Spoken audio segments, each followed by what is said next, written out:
jigs, you know, if it's like a section where I'm playing a chord on every beat, like in the walk down, then I play it exactly like this.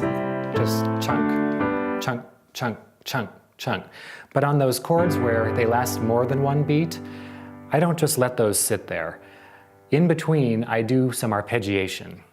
And so that's one of the reasons I use big chords. I use chords with like 6 notes in them, 3 in this hand and 3 in this hand. And so on beat 1, I strike the chord, and then in between, I just arpeggiate what's in between.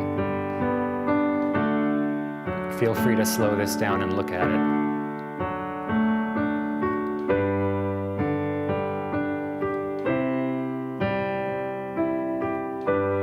So at tempo, I'd be playing